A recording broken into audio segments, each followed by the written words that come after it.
rukun Islam yang kedua, yang dimana setelah kita bersyahadat atau misalkan kita Islam dari lahir, maka diwajibkan bagi kita untuk melaksanakan sholat. Di hadis disebutkan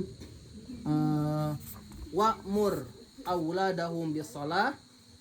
Jadi afwan, ana lupa bahasa Arabnya. Jadi artinya sebenarnya, jadi perintahkan anakmu sholat ketika umur 7 tahun dan pukullah ketika telah berusia 10 tahun. Jadi sini yang udah 10 tahun lebih belum sholat boleh dicambuk kayaknya. Enggak ya, jadi enggak, jadi jadi itu, jadi apa, sholat adalah perintah yang wajib, yang dimana hukumnya pun atau perintahnya pun langsung Allah berikan kepada Nabi Muhammad. Ya, jadi perintah sholat itu langsung diberikan kepada Nabi Muhammad ketika Nabi Muhammad Isra dan Mi'raj. Ya, jadi perintah sholat itu perintah yang langsung Nabi Muhammadnya dipanggil. Ya, dipanggil oleh Allah, didatangkan ke Arsy untuk mendapat perintah sholat. Ya, kemudian keutamaan sholat sudah banyak ya. Jadi ana sebutkan salah satunya, misalkan di hadis Nabi yang berbunyi inna awwalu ma yuhasabu 'alal abdi yaumal qiyamati as-shalah. Jadi amalan yang pertama kali dihisab dari seorang hamba pada hari kiamat adalah sholat. Ya, mungkin ini nggak asing ya hadis. Jadi amalan yang pertama kali dihisab, dihitung, ditimbang dari kita sebagai seorang manusia, sebagai seorang hamba adalah sholatnya. Ya, ketika misalkan sholatnya baik, maka insya Allah amalan yang lainnya pun akan ikut baik. Tapi ketika misalkan amalan sholatnya misalkan bolong-bolong misalkan, maka Allah perintahkan malaikat untuk mengecek sholat nafilahnya. Masih sholat lagi. Ya, jadi ada sholat nafilah mutlakoh, yang dimana sholat sunnah nafilah yang 12 itu yang dapat menyempurnakan sholat wajib. Ya, jadi 4 rakaat sebelum zuhur, 2 rakaat setelahnya, 2 rakaat setelah maghrib, 2 rakaat setelah isya, sama 2 rakaat sebelum subuh. Itu sholat sunnah mutlakoh atau kita sebut rawatib. Ya, sholat sunnah rawatib yang mengiringi sholat fardu. Ini yang akan menjadi penambal dari sholat-sholat wajib yang bolong tadi. Ya, jadi itu. Kemudian di hadis yang lain disebutkan, sahabat bertanya, jadi kalau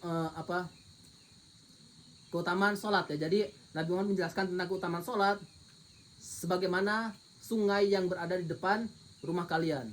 Ya, jadi Nabi Muhammad menjelaskan sholat itu perumpamannya seperti sungai yang berada di depan rumah kalian, kemudian kalian mandi 5 kali sehari di sungai tersebut. Apakah tersisa kotoran? Sahabat menjawab, enggak tersisa sedikit pun. Begitupun sholat. Jadi sholat membersihkan kita dari dosa-dosa kecil. Ya, jadi sholat membersihkan kita dari dosa-dosa kecil. Ya, illa majtanabat al-kabair. Jadi selama kita menjauhi dosa-dosa besar. Jadi dosa-dosa kecil misalkan seperti ya kecil, misalkan dosa-dosa yang kecil itu bisa dihapus dengan sholat seperti itu. Nah, kemudian untuk sholat, jadi sholat itu hukumnya tetap wajib, apapun kondisinya, apapun keadaannya. Betul nggak? Sholat bisa berubah hukumnya sunnah? Nggak bisa. Ya, mau kita di gunung, di pantai, di laut, di luar angkasa pun wajib sholat ketika telah masuk waktu sholat. Ya, adapun yang berbeda adalah tata cara pelaksanaannya. Misalkan kita nggak bisa berdiri, maka boleh sholat sambil duduk. Nggak bisa duduk, boleh sholat sambil berbaring. Nggak bisa berbaring, boleh sholat sambil apa? Jadi pokoknya terakhir itu udah kedipan mata ya, dengan isyarat. Nggak bisa dengan isyarat juga disolatkan. Ya. jadi hanya tata caranya yang berbeda. Ya. Adapun hukumnya tetap wajib. Bagi syaratnya itu muslim, berakal, baligh, suci dari hadas, haid dan nifas untuk perempuan, dan telah masuk waktu itu syarat wajibnya sholat. Adapun ketika kita telah memenuhi syarat ini, maka diwajibkan bagi kita untuk sholat. Ya. Dan hukumnya itu fardu ain. Ya, apa itu fardu ain? Jadi ada fardu kifayah, ada fardu ain. Itu sama-sama wajib. Kalau fardu ain apa? Nah, jadi fardu ain itu wajib atas setiap orang. Ya, sholat lima waktu itu wajibnya setiap orang. Nggak bisa antum diwakilkan sholat zuhurnya, nggak bisa. Atau misalkan ada sebagian sholat zuhur antum nggak sholat, nggak. Jadi kalau fardu ain itu wajib atas setiap orang atau setiap jiwa. Adapun fardu kifayah itu wajib bagi sebagian. Jadi ketika ada sebagian, walaupun hanya satu orang yang mengerjakan, maka sebagian lain hilang kewajibannya. Sholat jenazah hukumnya fardu kifayah. Tapi kalau misalkan nggak ada yang mengerjakan, semuanya berdosa. Seperti itu. Itu beda. Jadi fardu ain sama fardu kifayah. Ya. Itu untuk sholat. Nah kemudian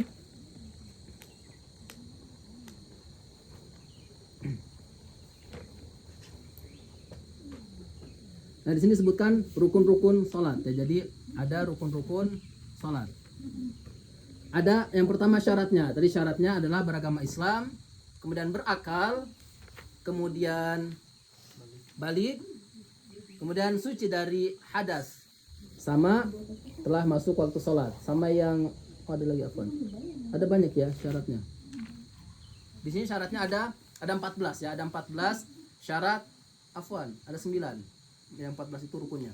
Jadi syarat sholat itu ada 9 yang dimana ini harus dipenuhi oleh setiap orang. Yang pertama Islam, berakal, kemudian balik, suci dari hadas, masuk waktu sholat, menutup aurat, kemudian menjauhi najis di badan, pakaian dan tempat sholat, menghadap kiblat dan niat. Ini rukun sholat.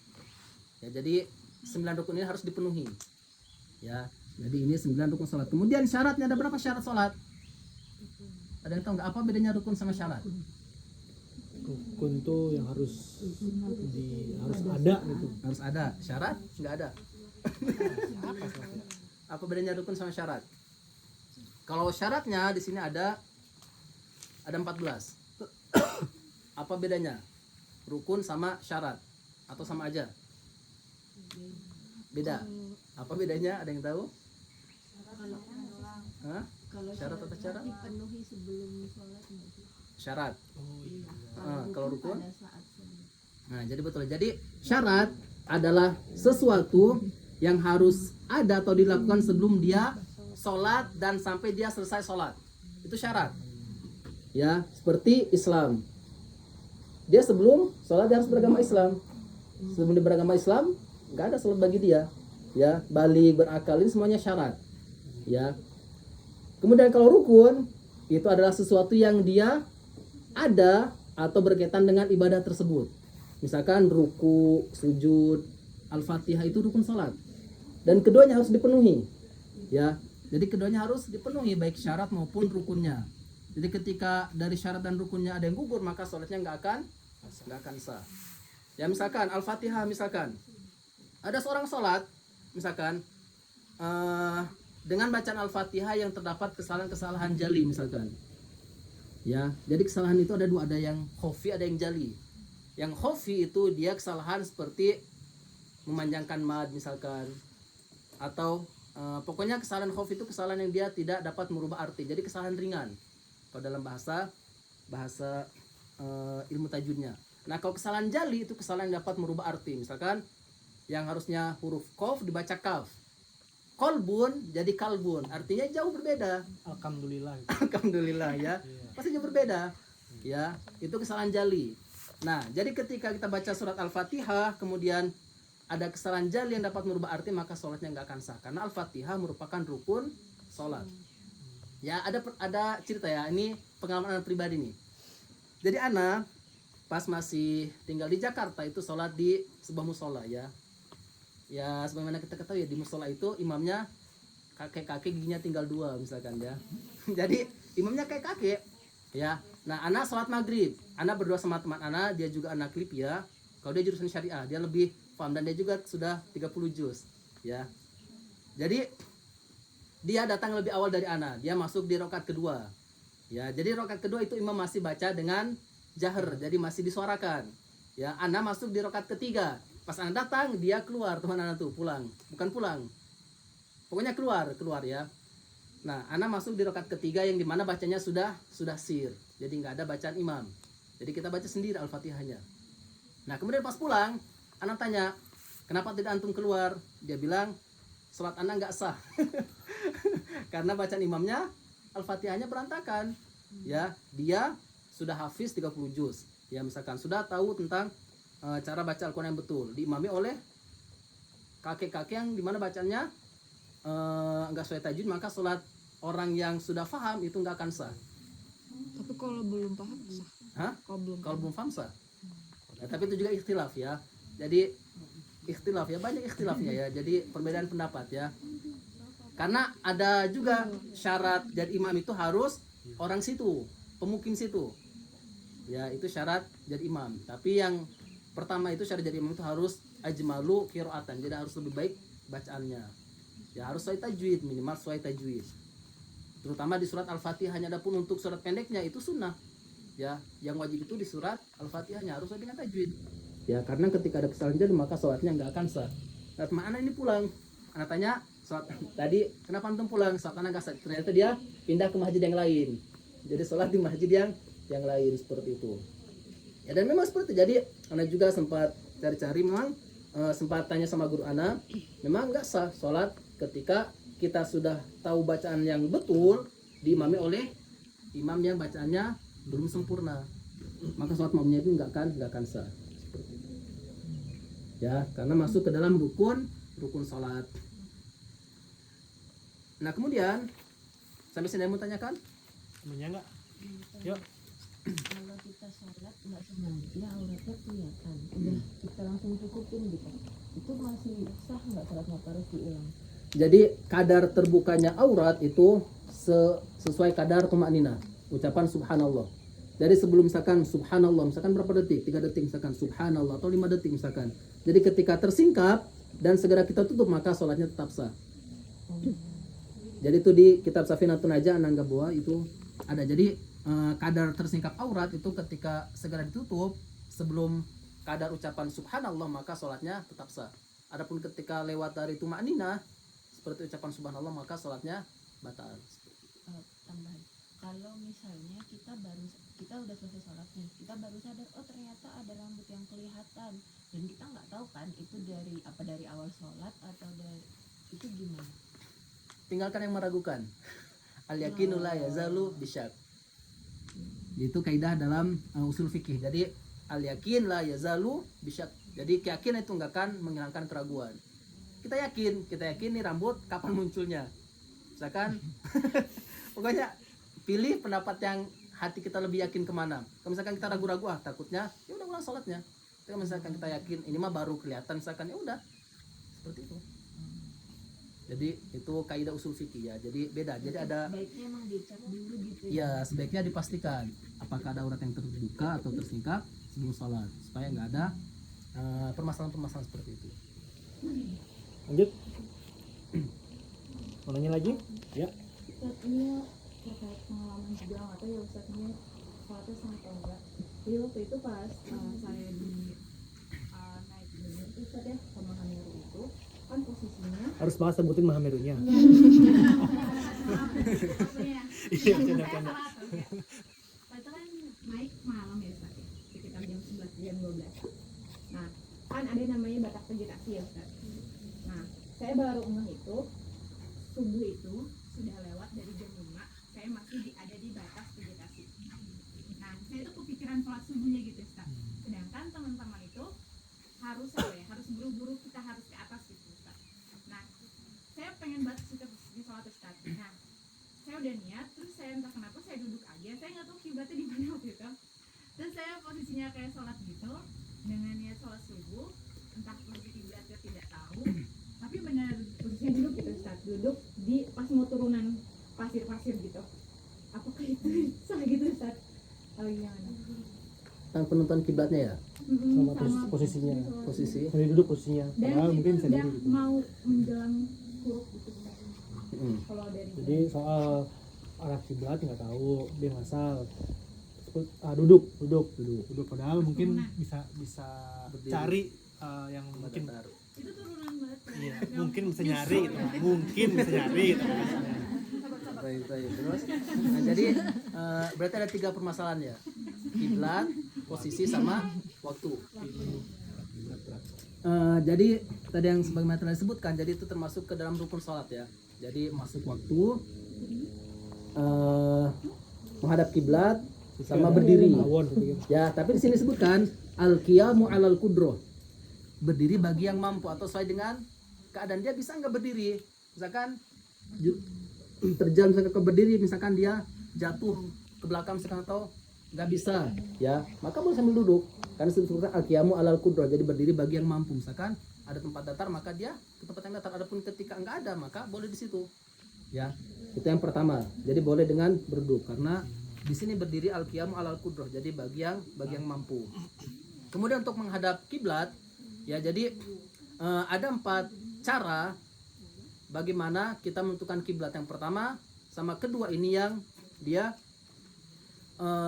utama. Yang pertama dia di depan Ka'bah, maka dia harus menghadap ke arah Ka'bah. Yang pertama. Yang kedua misalkan dia di balik gunung tapi ada orang yang melihat Ka'bah, maka ditunjuki ke arah mana dia Ka'bahnya. Itu yang kedua. Nah ini utama, ya yang utama. Nah yang ketiga ini ijtihad. Misalkan dengan kompas, misalkan dengan kompas atau misalkan dengan sekarang ya lihat matahari, itu ijtihad. Ya. Jadi ijtihad itu boleh dilakukan oleh siapapun misalkan. Ya, jadi dia misalkan tapi bisa dilakukan dengan tadi melihat matahari misalkan, karena matahari itu ketika terbenam itu menghadap ke arah kiblat, barat. Ya, tenggelamnya di arah barat, dan barat itu kiblat itu barat agak nyerong dikit. Itu kiblat. Jadi barat agak nyerong dikit. Nah, tadi ke sana matahari tenggelamnya ke sana, baratnya ke sini ke utara sedikit. Itu kiblat. Adapun ketika misalkan di tengah hutan misalkan dia misalkan dengan melihat lumut misalkan, itu enggak Bang? Betul. Jadi lumut ketika lumut itu kan dia bisa menyerap panas ya. Jadi ketika misalkan matahari tenggelam, berarti lumut yang ke arah sana itu masih panas. Berarti dia kiblatnya ke arah sana. Yaitu ijtihad. Yang keempat ini misalkan tadi dengan Anda lupa yang keempat, tapi sama juga dengan ijtihad juga ya. Jadi ijtihad yang dimana yang ketiga itu ijtihad oleh yang dia tahu ilmunya ya, yang itu ilmunya kelewat. Yang keempat baru ijtihad pribadi seperti itu ya. Jadi boleh misalkan kita nggak tahu, benar-benar nggak tahu arah kiblat, nggak ada kompas misalkan, maka kita ijtihad kemanapun. Seperti misalkan di kendaraan pula, misalkan ketika misalkan kita sedang di dalam bis, kita sholat udah tuh kiblat nih ke sana, kendaraan ke sana, kita kemana sholatnya? Ke sana, arah kendaraan melaju, dosa kita mengikuti arah kiblat. Ya, seperti itu. Ya, dan misalkan naik di dalam kendaraan, ya udah kita sholat menghadap keadaan kendaraan tersebut maju tersebut. Kemudian apa lagi tadi? Udah ya? Udah. Oh, untuk waktunya. Jadi Waktunya. untuk waktu itu sebenarnya dalam masalah waktu juga ada waktu-waktu terlarang untuk sholat. Jadi ada 5 waktu terlarang untuk sholat. Itu salah satunya ketika matahari terbit. Ya, jadi matahari terbit itu nggak boleh sholat, karena ketika matahari terbit tuh ketika matahari berada di antara 2 tanduk syaitan, jadi nggak boleh sholat. Ya, tapi ketika misalkan kita tadi misalkan belum sholat karena adanya uzur misalkan, maka nggak masalah. Ya nggak boleh kita tunda lagi karena kita belum sholat. Seperti itu. Adapun ketika misalkan dilarang, misalkan kita udah sholat nih misalkan, karena itu yang dilarang untuk sholat sunnah ya. Jadi untuk sholat sunnah. Jadi misalkan, jadi larangan waktu tersebut itu hanya untuk sholat sunnah. Misalkan sholat sunnah duha misalkan. Duha itu nggak boleh ketika matahari terbit. Jadi tunggu ketika matahari terbitnya setinggi tombak. Ya, jadi setelah syuruk itu matahari terbit, tunggu 10 sampai 15 menit baru kita sholat syuruk. Sholat syuruk itu sholat duha di awal waktu. Seperti. Jadi ada untuk sholat wajib, maka ketika kita ingat, ketika kita sadar belum sholat, langsung sholat. Ya, jadi 2 hal yang boleh yang boleh menunda sholat itu karena lupa sama karena tidur. Sama seperti tidur, misalkan kita tidur dari jam 2 misalkan, bangun jam 4. Jam 4 setelah asar itu waktu dilarang untuk sholat. Tapi kita belum sholat asar, ya udah kita langsung sholat. Seperti itu. Ya. Jadi paham? Seperti itu ya. Jadi untuk sholat wajib itu ketika kita ingat dan ketika kita belum sholat maka harus sholat. Gak boleh misalkan kita nanti jamak sama sholat setelahnya, enggak. Jadi harus ketika ingat dan di saat itu pula sholatnya. Berarti nanti nextnya mungkin minta waktu ke TL-nya. Bentar dong, break dulu, sholat dulu gitu. Kita telah masuk waktu sholat. Nggak apa-apa, emang nggak boleh. Oh iya. Sip. Ada lagi? Ustaz, kalau tadi kan ada sholat duha di waktu syuruk. Nah itu kalau batasannya sholat duha syuruk itu kapan batasan? Sebelum zuhur. Oh Duha itu namanya berarti sebelum zuhur. semua sholat duha itu sholat Di pagi hari itu Syuruk. duha. Tadi Enggak. 15 menit setelah syuruk. Itu kita kan sebutnya sholat syuruk. Nah sholat syuruk itu pada asalnya atau namanya sebenarnya hakikatnya duha Sholat di awal duha waktu. kalau jam 10 Duha. Sholat duha tapi bukan syuruk. Bukan. bukan. Jadi syuruk itu ketika matahari terbit. Waktu syuruk ketika matahari terbit. Nah makanya sekarang kan ada tuh jam misalkan matahari terbit syuruk jam segini. Nah kita nggak boleh ketika jam itu bunyi kita sholat situ. Kita sholat syuruk nggak boleh. Kita tunggu 10 sampai 15 menit baru kita sholat syuruk. Dan itu pahalanya seperti umroh atau haji. Haji. Seperti haji. Sholat syuruk di awal waktu ya. Berarti pahala sholat duhanya kalau syuruk lebih besar daripada yang Tapi itu harus berkesinambungan sama sholat subuh. Harus nyambung sih. Harus nyambung. Jadi setelah sholat subuh kita berdiam diri di masjid, diisi dengan kegiatan misalkan murojaah, mengaji atau belajar. Masuk syuruk kita sholat. Pahalanya rumah? seperti di rumah. rumah Ya perempuan lebih utama di rumah sholatnya. Diam di tempat dia Oh, sholat ada subuh gitu. bukan sambil Oh, nyuci iya. piring. Enggak, diam. Maksudnya diisi dengan mungkin zikir, dengan Zikir. baca Quran sampai waktu syuruk gitu. Sholat syuruk biasanya berapa lama setelah sholat subuh? Tergantung biasanya 1 jam misalnya. 1 jam. Sekarang ada kok waktunya syuruk Oh, gitu waktu syuruk, di ada. entah Di di aplikasi. BSI M-Banking ada tuh ya. Ada. Nah, itu syuruk itu ketika pas matahari terbit. Matahari terbit. 1 jam biasanya, 1 jam. Ya, silakan Mbak Alia.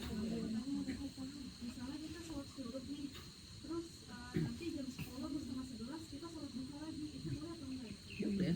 Sholat duha itu boleh nggak ada batasannya berapa rakaat. Nggak apa-apa. Jadi yang nggak boleh itu nanti ketika waktu istiwa. Nggak boleh sholat sunnah. Waktu istiwa itu ketika matahari tepat berada di atas kepala. Itu nggak boleh sholat sunnah. Nggak ada sholat sunnah. Kira-kira. Beda jamnya. Iya. Kan berubah waktunya. Jadi pokoknya sebelum zuhur 10 atau 15 menit sebelum zuhur itu nggak ada sholat sunnah.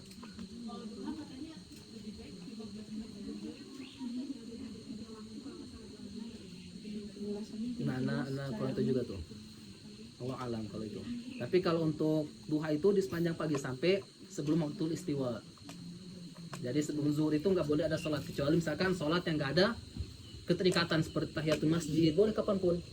Jadi antum atau kita misalkan masuk masjid di waktu setelah asar boleh kita sholat tahiyatul masjid namanya, bukan sholat yang lain tahiyatul masjid, sholat sunnah wudhu misalkan itu nggak ada keterikatan waktu kapanpun boleh. Adapun untuk sholat yang punya waktu tertentu duha misalkan nggak boleh dilaksanakan di waktu-waktu yang dilarang seperti itu. Oke. Cukup? Ada lagi? Ustaz, kalau sholat sunnah kalau sholat taubat Sholat boleh setiap hari itu boleh sholat taubat. Sholat taubat. Iya. Sholat taubat. Sholat sunnah ya. Sholat sunnah nggak masalah sholat sunnah. Itu sholat sunnah itu kapanpun. Ya. Sholat taubat tuh di malam hari ya. Sunnahnya, betul nggak? Kalau yang pernah Anda dengar, pernah pelajari, ya paling baik utamanya ketika setelah Isya. setelah maksiat. Iya, setelah maksiat dia merasa ingin tobat, ya tobat gitu. Ya. Tapi Allah Allah. Berarti sama ya seperti tahiyatul masjid misalkan. Berarti ada keterkaitan waktu sepertinya. Jadi apa kapanpun kita masih habis melakukan kesalahan dan ingin tobat ya. Nggak perlu nunggu misalnya malam subuh gitu. Itu sih. Allah Allah bisa. Lanjut, cukup Pak? Cukup ya. Cukup. Oh iya boleh. Lima waktu terlarangnya sholat itu ketika matahari terbit, terus setelah asar, terus waktu istiwa, Istiwa ya. terus apa lagi? Istiwa lagi. Ketika apa sih matahari tenggelam? Ketika Sebelum matahari tenggelam. Setengah teman lah ya. Ya, jadi setengah 6 itu nggak boleh. Jadi sebenarnya yang keempat sama kelima itu hampir sama di sini disebutkan. Bentar. Ada. Jadi yang pertama ketika matahari terbit, waktu istiwa, kemudian Setelah asar. sebelum asar. Sebelum asar. Yang ketiga sebelum asar. Yang keempat setelah asar. Yang kelima sebelum maghrib. Sebelum asar nggak boleh. Nggak boleh sunat. Eh, ketika matahari menguning. Matahari kuning. Enggak, pagi putih. Putih. Kalau siang putih. Yang putih. Jadi isfiror sama. Langit menguning, bukan matahari menguning, langit menguning. Iya, di sini isfiror sama. Ya mungkin sekitar jam 3 kurang seperempat mungkin sudah menjelang asar gitu. Ya, kayak Oh, mendekati asar.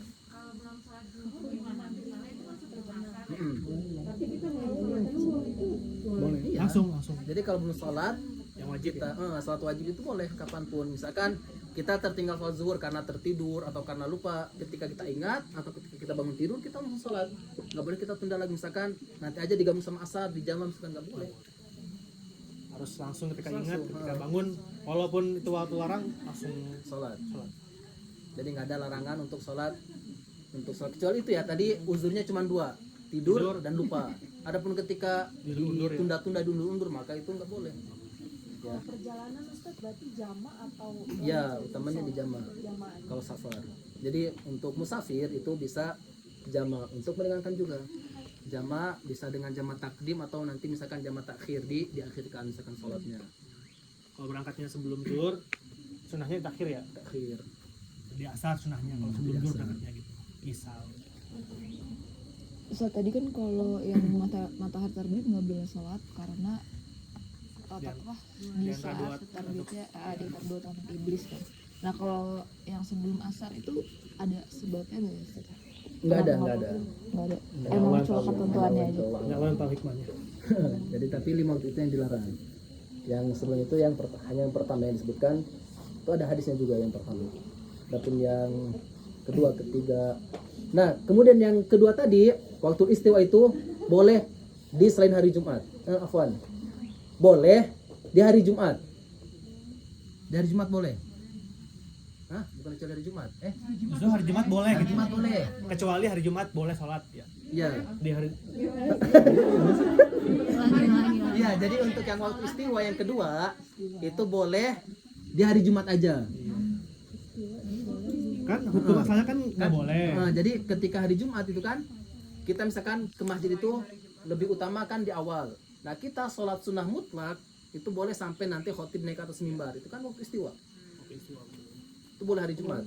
Untuk laki-laki ya, kalau misalkan untuk perempuan di masjid pun nggak masalah. Tapi kalau untuk perempuan sunnahnya ya di rumah sholat zuhur. Tapi kalau mau jumatan boleh. Perempuan Boleh. Tapi sendirian jumatan. Jangan kalau sendirian. Ya jadi untuk yang waktu istiwa itu boleh hanya di hari Jumat. Oke. Nice. Cukup, teman-teman? Cukup. Oke. Cukup ya. Ustaz, closing.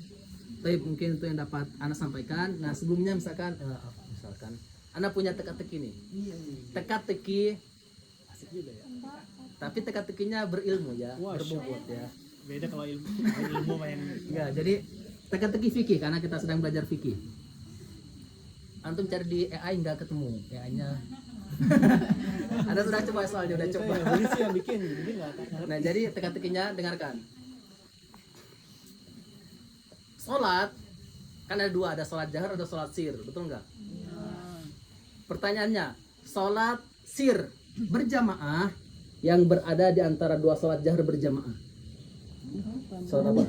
Sholat sir berjamaah yang berada di antara dua sholat jahar berjamaah. Wajib atau sunnah? Pokoknya berjamaah. Sholat- Wajib. Iya, sholat mayit. Wajib. Bisa nggak? Oh wajib, sholat wajib. Kalau sholat mayit kan wajib. Sholat jenazah. Bukan.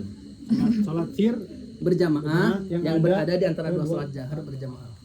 jahar, Sholat jahar kan maghrib, maghrib, isya, subuh. sholat sir, zuhur, asar. Zuhur, asar. Nggak ada yang di antara itu. Ada. Sholat jenazah. Ada nggak?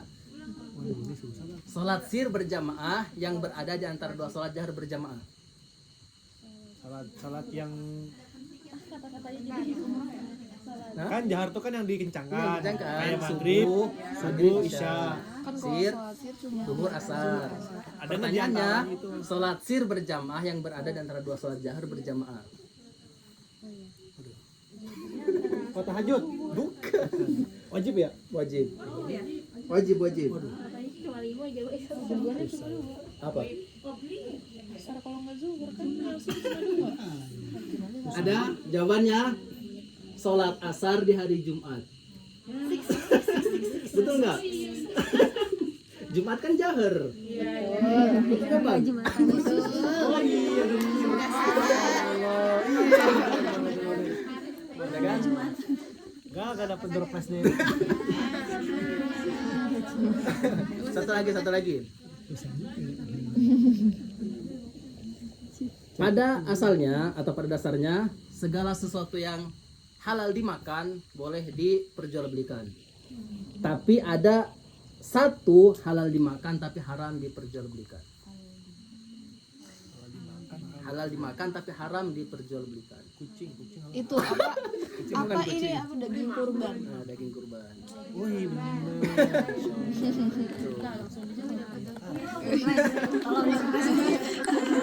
Ada lagi. 3 hari berturut-turut. Hari pertama wajib puasa, hari kedua haram, hari ketiga sunnah. 3 hari berturut-turut. Hari pertama wajib berpuasa, hari kedua haram, hari ketiga sunnah. Apa? Akhir Ramadannya di hari Kamis. Idul Fitrinya di hari Jumat. Apa? Tapi tanggal 2-nya kan boleh puasa. Hari pertamanya wajib. Bener ya? Hari kedua Jadi hari pertama wajib puasa itu hari terakhir Ramadan. Hari kedua haram itu 1 Syawal. 2 Syawal itu udah boleh puasa Syawal. Adanya umroh bila mampu. Oke, alhamdulillahirrahmanirrahim. Cukup ya. Cukup. Kita sudah selesai di pertemuan tadi.